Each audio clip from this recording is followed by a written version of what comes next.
आप सभी ईश्वर भक्तों को संवत 2081 अर्थात काल युक्त संवत्सर जो 9 अप्रैल 2024 से प्रारंभ हो रहा है कि हार्दिक हार्दिक हार्दिक शुभकामनाएं। इसका नाम है काल युक्त संवत्सर। जैसा कि नाम से ही विदित होता है कि प्रॉब्लम क्रिएट कारक है, तो क्या क्या अच्छा होगा और क्या क्या इस संवत्सर में खराब होगा, यह सारी जानकारी इस एक वीडियो में आपको मिलने वाली है आज। ठीक है, तो बने रहिए वीडियो में और सुनिए कि इस काल युक्त संवत्सर में क्या खास है। देखो, इस वर्ष के राजा मंगल हैं और स्वामी मंत्री जो हैं इसके शनि हैं। तो मंगल और शनि का आपस में कोई भी मित्रता नहीं है ज्योतिष के आधार पर। तो होगा क्या? होगा ये कि अग्निकांडों की अधिकता होगी, जनहानि होगी, सफ़ेद पोस्ट चोर डाकुओं की अधिकता होगी, राष्ट्रों में तनातनी, संसार में धन की कमी हो सकती है, अधिकारियों का प्रजा को सताना शुरू होगा, उससे जनता का दुखी रहना शुरू हो सकता है। और कहीं कहीं तो ये स्थिति बनेगी कि जल की कमी भी हो जाए, तो कोई बड़ी बात ना मानिएगा, तो कहीं कहीं जल की कमी भी हो सकती है। अच्छा, चूँकि इस वर्ष के स्वामी जो है वो केतु हैं, तो इसका फल क्या होगा? थोड़ी वर्षा होगी, थोड़ा व्यापार चलेगा, व्यापार भी बहुत अच्छा चलेगा नहीं है। राजाओं में आपसी विग्रह होगा, मतलब लड़ाइयाँ होती रहेंगी हैं, राजनेताओं में आपसी लड़ाइयाँ विघटन का कारण बनेंगी।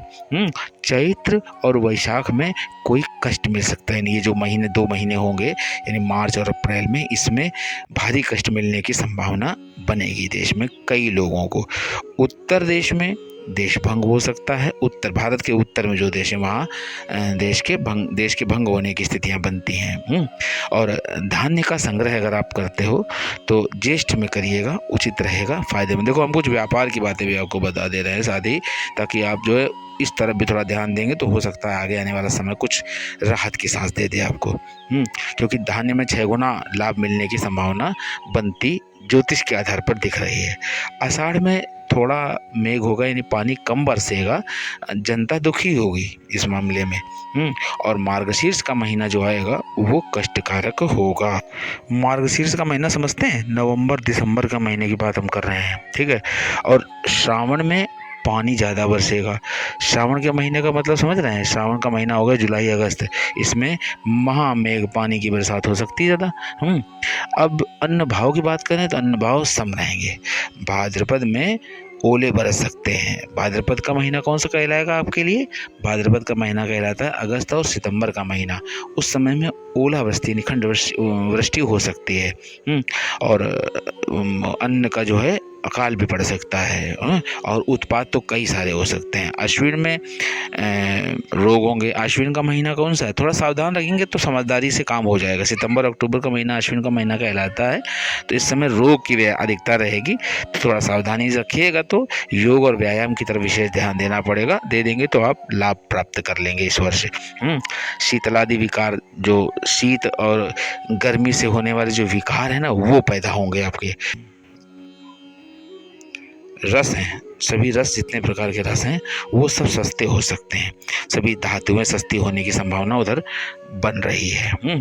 कार्तिक आदि मासों में बात करें तो 5 महीने तक राज विद्रोह, चौपायों में पीड़ा और वृक्षों में फल, ये मिलने की स्थितियां बनती हुई दिख रही हैं।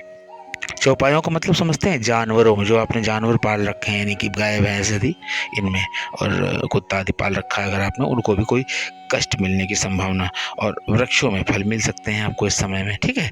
अच्छा, राजा मंगल है चूंकि, तो इससे क्या फायदा होगा या नुकसान होगा? ये होगा कि अग्निकांडों की अधिकता हो जाएगी, क्योंकि मंगल देव स्वयं, मंगल क्रोधी ग्रह है ना, लाल ग्रह है वो, इस कारण से अग्निकांडों की अधिकता हो सकती है।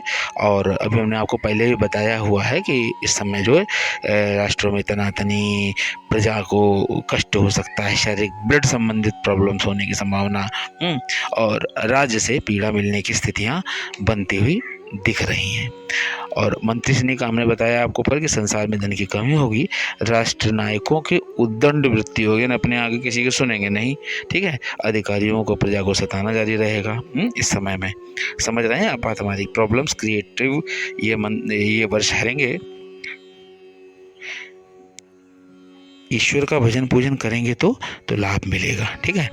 तो शासकों के मतभेद की स्थिति भी आपको समझ में आ जाएगी भगवान के नाम के सहारे।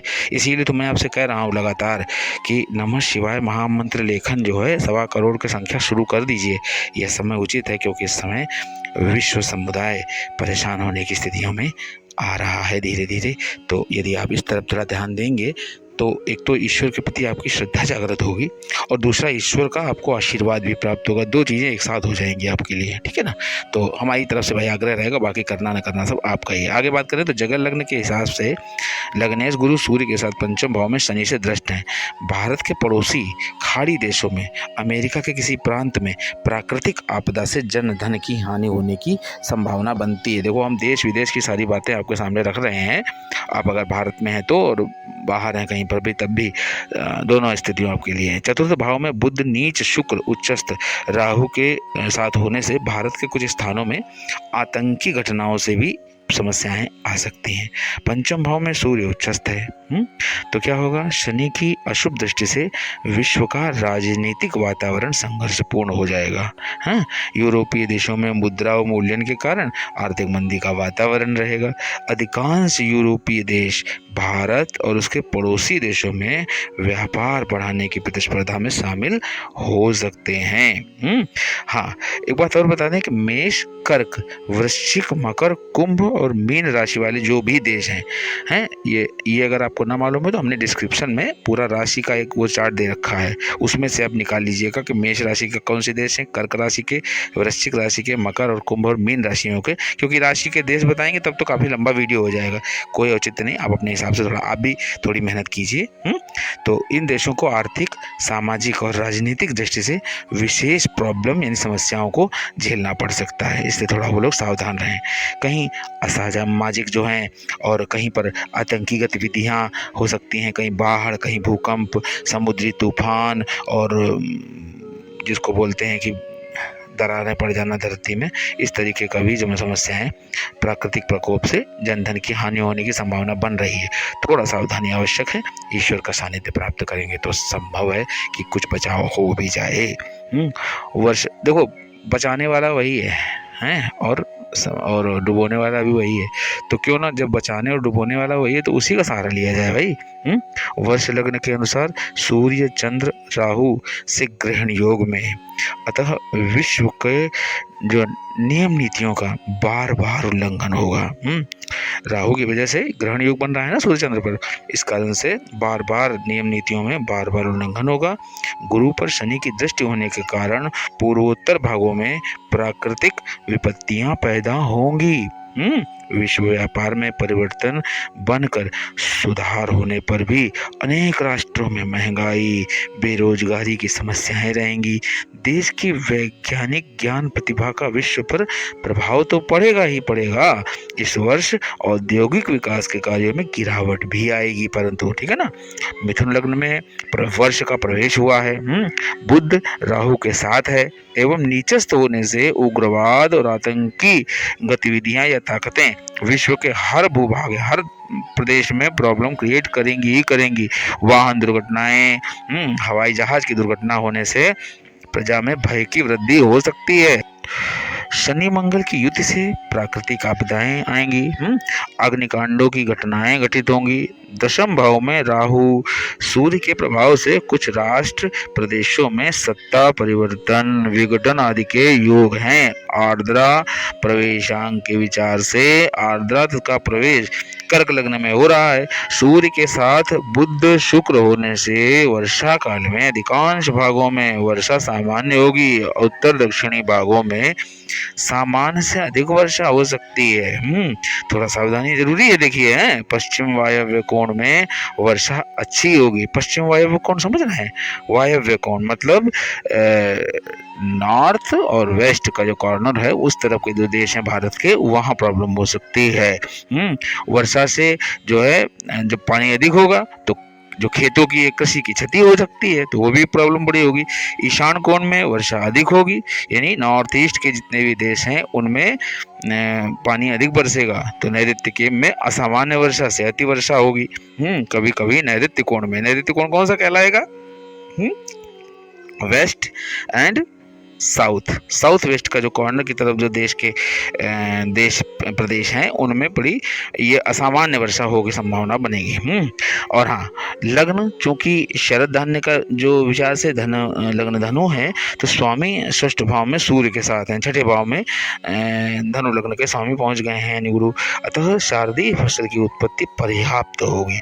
कुछ भागों में प्राकृतिक प्रकोप से कृषि की हानि होने की पूर्ण संभावना बन रही है। हाँ, लग्न मिथुन लग्न है, षष्ठेश भाव में रोग भाव में होने से फसलों में रोगों से नुकसान होगा। फिर भी ग्रीष्मकालीन कृषि में उत्पत्ति अच्छी और पर्याप्त होने की पूरी संभावना बन रही है। तो यह पूरे संवत्सर का हमने आपको फल दिया। पूरे संवत्सर का एक जो वर्ष होता है, पूरे वर्ष भर में संवत 2081 जो है, इस पूरे वर्ष भर का हमने आपको जानकारी दे दी है कि क्या होने की पूरी संभावना बन रही है। ठीक है ना।